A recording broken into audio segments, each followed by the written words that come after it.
So, I'm DHS, Discount Horror Show. I wanted to do a list of what's on Tubi Halloween that you may not know. I'm not going to include movies that you've probably heard of. This is movies that I really appreciate, or I don't normally see them on a lot of must-watch lists. So I went through Tubi's huge Halloween catalog and wrote down some of my favorites and little tidbits about them and what I like the most. So, first up is Bloodbath 1966. And Stephanie Rothman and Jack Hill. Sid Haig is also in it. I think it's one of his first roles. But there's a strange painter who's kind of a vampire who lost his love. So he's upset and stuff. It is a terribly chaotic filming story because Stephanie and Jack were basically brought in when Roger Corman was like, eh. And so that enhances the movie for me. And the fact that Stephanie Rothman is an exploitation horror filmmaker that's female. And she never really does stuff just to do stuff. She does stuff because she wants to, and she does it tastefully, which is rare in the exploitation genre. But it's beautifully filmed, and it has a carousel scene, which is super important because carousels are great. And I really enjoyed it visually. It's a stunning movie. Mikey from 1992. It plays out like a made-for-TV horror movie, but trigger warning, it does have a cat death scene in it that's pretty bad from what I remember. You can always check doesthedogdie.com for timestamps or more specifics on that. It's been a while since I've seen it, but every time it appears on any of my lists from where I originally had it added, I'm always like, oh, that movie was actually pretty disturbing, because it's all about an orphan boy who, like, kills all of his foster parents, and just the kills in it are ridiculous. It's a ridiculous horror movie. Next one is V from 1967, and it has horrible subtitles, because it's Russian, so it's all in Russian, but they have subtitles in English. But the plot is pretty easy to follow if the subtitles lack. They will honestly have moments where the captioner says, "Russian man yelling," and he's yelling at our lead, and our lead is a drunken priest who rides a witch, and he rides a witch, and then he has to go and watch over the body of a dead woman. And so strange and creepy stuff starts happening. The lead woman is beautiful. The visuals in this movie are stunning. So don't let the worst subtitles dissuade you from this film. It is the first Soviet-era horror movie to be released in the USSR. It's adapted from a book by Nikolai Gogol. And there's also there's been a few remakes of it, including a short, including, I believe, a video game. And there's also a stage production of it, which isn't subtitled yet. But it's visually stunning. All of this movie is so pretty. It's been mentioned in a few films you must see books, but it's usually at the bottom of the list, so I still feel that it's worth saying that it's up there. I hope there are better subtitles on it someday because it's a visually stunning movie with a really good story. Now we have Meowy Halloween from 2018, and it's directed by Steven Rudzinski. And if you're wondering, yes, there is a canon to the Meowy movies. There are four Meowy movies. And this isn't the first one. The first one is Meowy Christmas.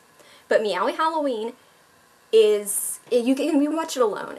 Meowy Halloween, you don't need Meowy Christmas, but it does have a canon, it does have a lore, it does have characters that are reoccurring, it has the cutest cat, and the most adorable, like, little animals that just appear throughout the movie, and you can tell how much fun they had making this movie, because the writer, director, and lead actor, aka the owner of Whiskers, is ridiculous. He plays Spider-Man, sometimes in stage productions and other things. He's just a ham. Him and his wife, amazing performers and writers, and there's so many cat puns and jokey things. It's only 50-minute runtime, and it's all about their house gets possessed and like haunted, so Whiskers the cat has to figure out what's going on, and I love Meowy so much. He makes other films too, besides the Meowy franchises, and I mean, I watch a lot of talking animal films as a horror fan. It's kind of hysterical that sometimes I'll just go and watch like a talking cat just for some good laughs.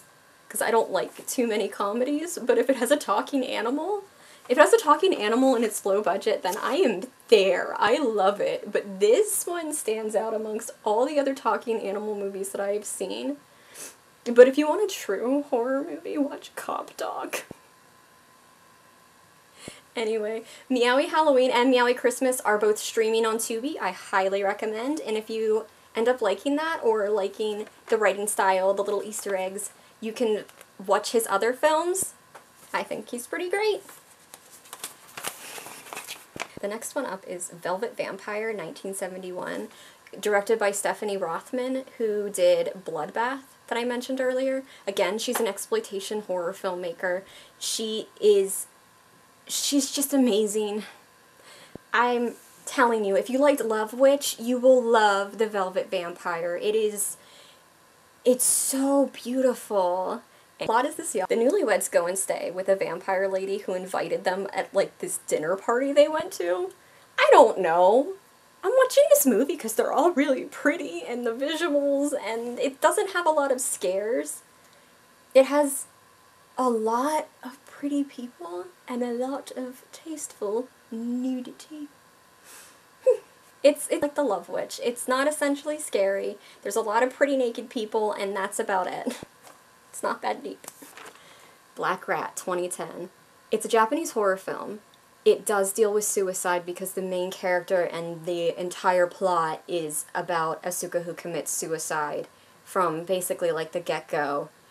And a person in a rat mask, like big old rat head, goes around terrorizing the people that bullied her, that bullied this student. And it's a really good horror film. I actually own it because I got it when it was cheaper, and I really, really appreciate owning it and liking it. This next one is Fido from 2006, and I know that it's more popular, so I won't say too much about it. It has Billy Connolly, who had to shave off his beard in order to make it, which made him very upset. And there's the horror. No. It's about people in the 1950s becoming owners of zombies. Zombies are now pets. And that's basically the plot of it. It's a comedy horror. It has some stuff that might be a little dark, but it's a good movie. It's a good movie. There's a reason why people like it. It's a good movie. Next up is One Dark Night from 1982. This gets mislabeled on a lot of different streaming platforms. On Tubi, they have it as One Dark Night. It stars Meg Tilly, Jennifer Tilly's sister, and that's really all I need to say. Okay? In it, and she's trying to get into a sorority or a clique or whatever. I don't even know. I don't think they're even that clear on it. But she has to spend the night in a mausoleum, so these girls that are trying to initiate her end up scaring her and doing all this like cruel pranks that have some amazing special effects. And each bully has an individual like different character that they go into. They don't go too deep, but you feel that you know each bully pretty well by the time this movie starts getting rolling. The acting is so good. But when I was looking into this movie, the reason why the acting might be so good from Meg Tilly is because the poor thing was terrified of acting in this mausoleum, so most of her screams of terror are genuine. And I feel really bad, but it sells. It's such a good movie. It sells so well. It's so good. Next one is Patchwork from 2015, and it's really a dark comedy because it's all about a Frankenstein monster being made out of 3 women, and you're basically thrown into this movie with narration from 3 different girls trying to figure out how they got put into this body, and it's pretty great. It's pretty dark. You know, it's more comedy than horror, though, at the same time, but I think it's pretty great. And next up we have Terror in the Wax Museum from 1973. which is pretty self-explanatory, but it does have Elsa Lanchester, aka the Bride of Frankenstein, in it, and she's phenomenal. But every Wax Museum movie kind of has their own different plot line that all involves the same thing of being terrorized in a wax museum. So that's basically what this is. It's probably my second favorite Wax Museum movie, next to 1953's House of Wax with Vincent Price. I have favorite Wax Museum movies. No, I have favorite Wax Museum movies. Don't we all?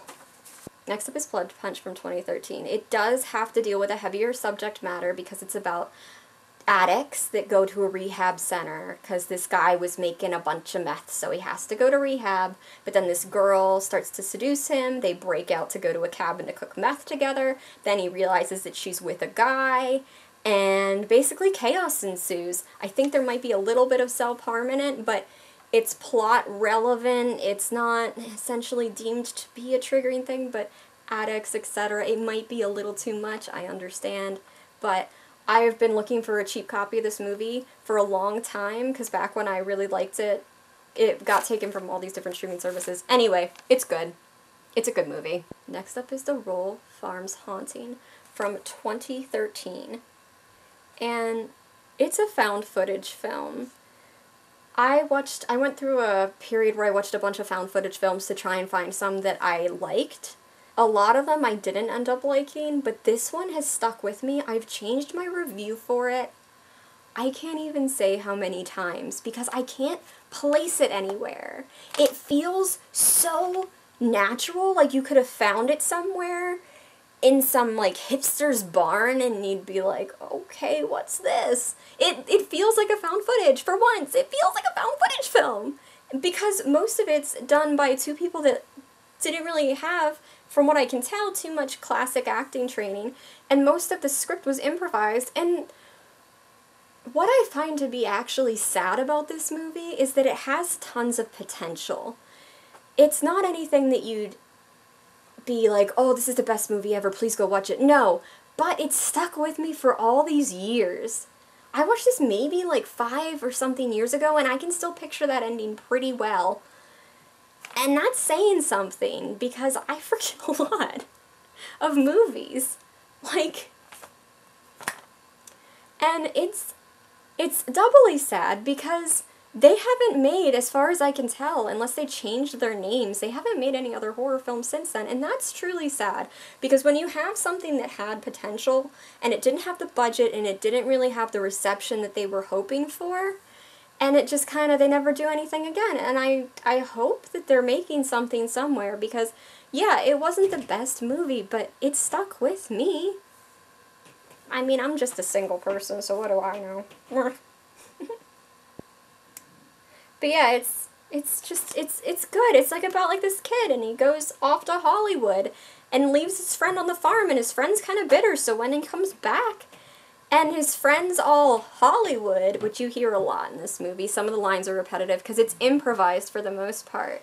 Just these two guys, for the most part, acting back and forth. It feels comfortable. That's what makes it feel like it's just a found footage film. It's good. I don't know. So next is Neon Maniacs from 1986. Teenagers find some monsters, but nobody believes them. That's basically it. And it's kind of technically an unfinished film, because they kind of ran out of budget, and they just went, meh, this works. So why am I including this? Because the monster effects are so good. Because the costumes are pretty dang good. It's punks with really cheesy monster suits. Yeah, it's not that deep. It's just a good movie. You just watch it. You go, punks. Punks, cheesy masks, monsters. It's great. It's unfinished. Phenomena from 1985.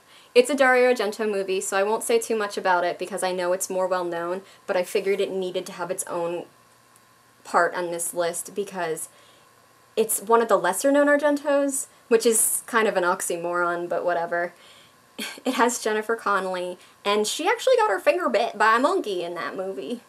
That happened.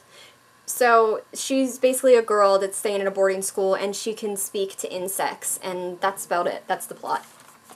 It's great. May 2002. Lucky McKee directed and wrote this movie. Angela Bettis starred in it. Anna Faris is also in it.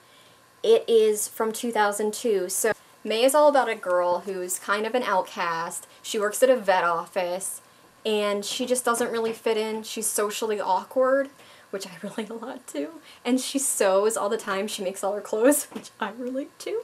And so maybe I'm biased. But a lot of people love this movie, and a lot of people don't know that it exists. So I feel that it needed to be on here, even though it's a more well-known one. But there is a lot of talk about animal surgeries. It can be pretty graphic at times with the descriptions. There's not too much graphic imagery. A cat does get killed, but since it's a low-budget movie, it's very fake and mostly off-camera. That's my warning of that. I just love this movie, though. Oh, yeah, and it's got lesbians. And Anna Faris is a lesbian in it, so that added to it. It has a lot of LGBTQ stuff, and it has some really good gore, really good violence.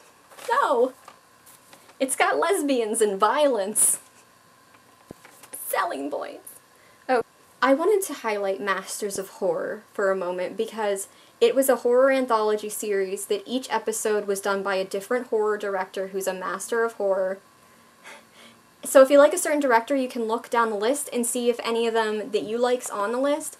I went strictly by what I liked the most. These are my two favorites out of all of them. First up is Cigarette Burns, Season 1, Episode 6 from 2005. It has Norman Reedus and he plays an addict again. It's another movie about addiction, and his wife committed suicide due to her addiction, so if that's something you can't deal with, I understand. It's, you know. Anyways, Kirby, played by Norman Reedus, has to work with her rich dad because her rich dad owns the theater that they own together. So he has to try and make money by finding a rare print of this movie that is made, and it makes people the audience it's a bloodbath. And it's such a good movie. Not the one that he has to go find. I mean, maybe it is. I won't give any spoilers. But yeah, we have Kirby, and so he agrees to go find this rare print. And Kirby, sweet man. I think if you want a short horror movie and your attention span is short, I say Cigarette Burns is really good. It has a very stable plot. It's John Carpenter, and it's just really well done. Really well acted, too. I'm not the biggest Norman Reedus fan, but this made me appreciate him a lot. Sick Girl. Season 1, Episode 10, 2006. Lucky McKee directs this, and Angela Bettis plays Ida Teeter-Totter, who's an entomologist, a lesbian entomologist, and she meets this fairy pixie-loving girl who is played by Misty Monday, and they get into all sorts of hijinks because they're bug-loving lesbians, and it's just got a really weird bug in it, and it's so cool. The effects are cool, the music's cool, the acting amazing. I love this one. I love the Masters of Horror for giving us these two amazing little short films. They're about 50 minutes to about an hour, so if you have short attention span or you just want to watch something creepy, you know, and not spend a lot of time or a lot of mental energy, these are perfect. But always, always, always check your websites, like Does the Dog Die? Check the Parents Guide on IMDb if you have triggers, etc. I forgot to mention The Neighbors Approved. There might be a slur or two in there. I can't confirm or deny because, yeah. I'm just going to say these other ones out loud. There's Suspiria from 1977, also streaming for free on Tubi. So is Prom Night 2. And the first one too, but 2 is really good, from 1987. Massive trigger warning. There's some weird stuff in that movie. Check that out. But yeah, that's my list of movies you might not think to watch. But yeah, that's my list of movies you might not think to watch on Tubi that are currently available for streaming for free. Again, check your other platforms in case you don't want to watch with commercials. But Tubi does a pretty good job with keeping all the commercials at a pretty relative volume and not at the same repetitive, annoying pace. I find Tubi to be a really good streaming service that's free for horror movies and for horror fans, because that's how you can watch a lot of these movies that you might not be able to find other places, or you might have to pay way too much for, and I think Tubi's great, and I think Tubi is great. It's not Peak October, which isn't that great, but the name is great. Peak October's better than Halloween. Anything's better than Halloween. Yeah. I'd say that Tubi is probably one of the best streaming. I'd say Tubi is the best horror collection out there for streaming, besides of course Shudder, but that's a given. I mean, the whole thing Shudder's built on is horror movies and streaming horror. So anyway, yeah, if you like this or want to know more about any of that, just let me know, because I kind of just zipped through these as best as I could without giving away too much plot, without giving away too much whatever. I don't want to give away spoilers, but I also want to warn you in case there's anything that might upset you. But yeah, support your local yams.